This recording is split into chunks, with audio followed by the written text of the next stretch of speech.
What's up, guys? Welcome to Southwest Angling. I'm your host, Donnie KC, and if you can't tell, we're night fishing tonight. We're here at South Padre Island on this private dock, and we are fishing for sea trout and ladyfish that are attracted to the lights. This is one of my favorite ways to fish, and all you need are a few things. You need a stout rod, possibly a wire leader depending on what line you have, a jig head, and a jig.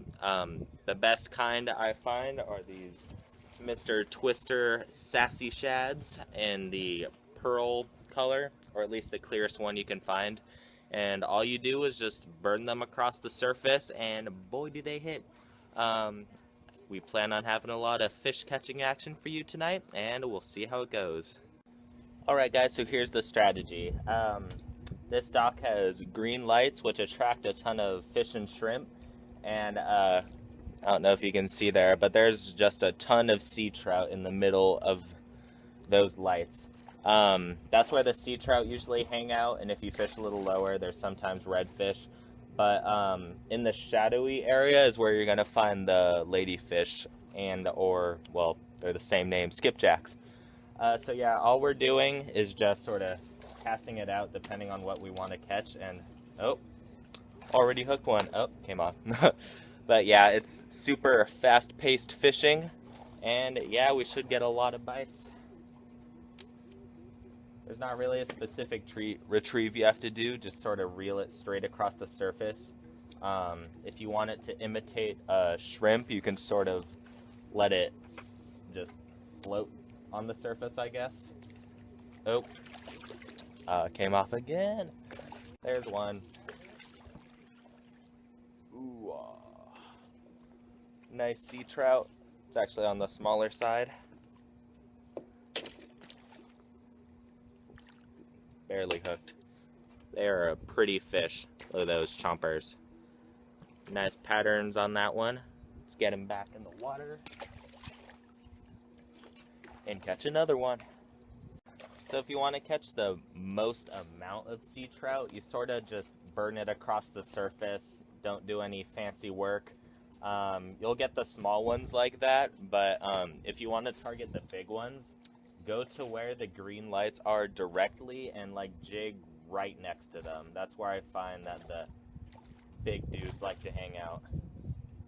And of course the ladyfish, they just chill in the shadows, and you're gonna want to work it there. What I find that works for the ladyfish is if you hop it along the surface really fast, because it looks like a fleeing fish and it just sort of triggers their predatory response.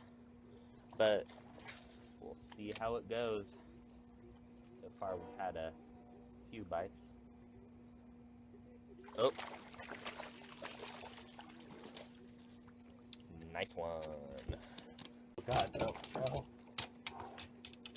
These guys fight as hard on land as they do in water. Oh,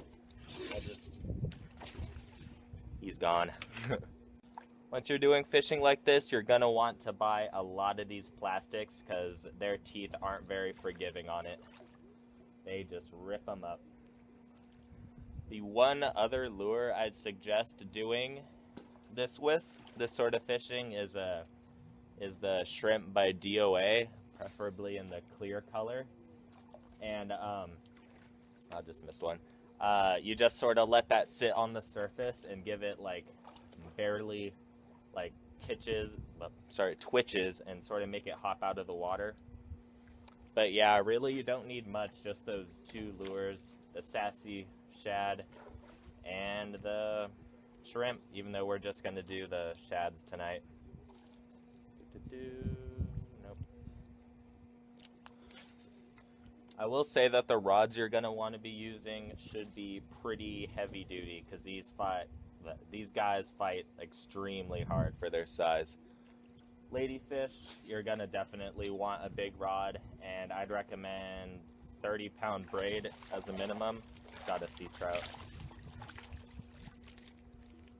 There we go.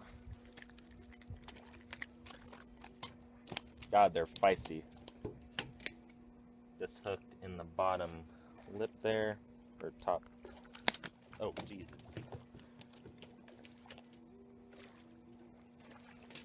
Yeah, you gotta watch out for flying hooks with these guys. There's another look at one. Nice square tail. Here's the thing I was talking about with the lures. Those teeth just mangle them. And eventually over time the jig head just cannot handle that. Here's our little pile of brave warriors that fell to the trout. But yeah, make sure to buy extra bags of these suckers because they go by really fast. So that's a small dude. Ah. Now if you don't have access to a private dock, a lot of public piers, there's another one, these darn fish interrupting me. A lot of public piers also have these green lights. Or you could sort of kayak over and investigate what's going on. See if anyone's willing to let you use their lights. God, these sea trout hit it so hard. I have to use the pliers with this one. Maybe not. Yep, we got it out. Just a wee little one. Boop. They're pretty tough fish. They're not like a freshwater trout. You can keep them out of the water for a little bit without it being too dangerous for them. Little sea trout.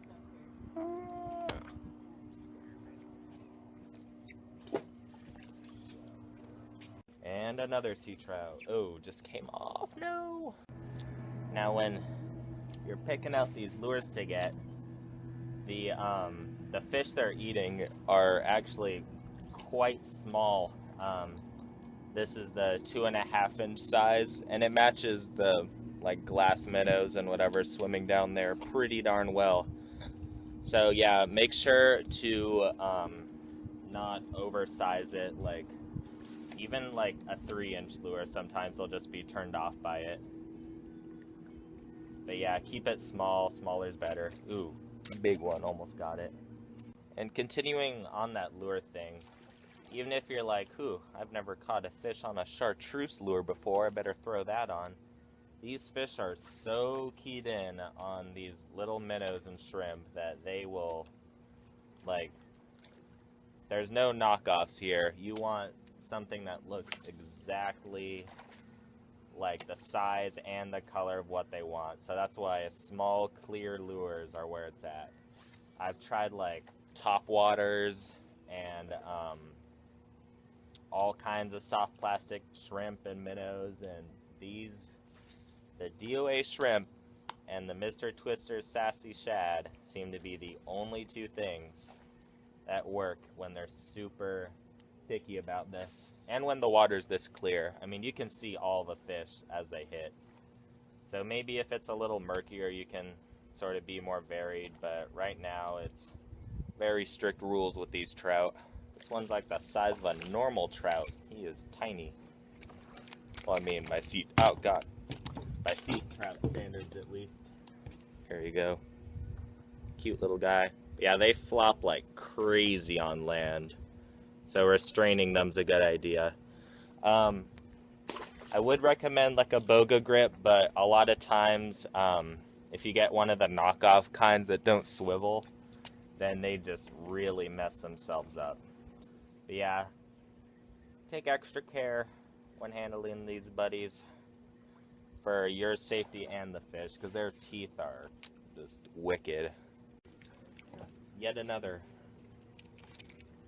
sea trout. He threw my plastic from like 6 feet in the air. These are strong little buggers. Oh God. They're also really slippery. If you've never caught one, they are like a catfish level of slippery. They like barely have scales. Ooh, it's in there. Oop, got it out. Pro right here. There he is. Proof that he's alive. I didn't get that from the fish market. I don't cheat. Oh, one more trout for the taking? Yep. Ooh, cut off. Oh, did he throw my... Oh no! My precious lure. Dang it, we don't have much left. Oh, he broke the hook. Oh, snap. Look at that. Strong little fishies. Hope he got it out. Well, gonna have to change that lure. Alright, we're closer to the edge. Hopefully we might get a ladyfish / skipjack. And I've been seeing what looks like a redfish down here, so I'd really love to catch that, but I just hooked something huge. Oh, God. Back up on the drag. Oh, it came off. No. Oh, that was so big. It must have been a redfish. It wasn't splashing like a sea trout. Ooh. That's a sea trout. That's a sea trout.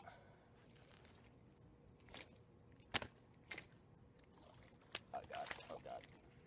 Slippery trout. Well, that saves some trouble for me, I guess. Well, I'd say we had a pretty good day tonight. We caught quite a few sea trout. Didn't really catch too much else. We did hook a redfish, but that came off. But all in all, yeah, it was a nice fish-filled day. I hope you guys learned something, enjoyed it maybe a little. But yeah, until next time, good fishing, and we'll see you later. Toodles.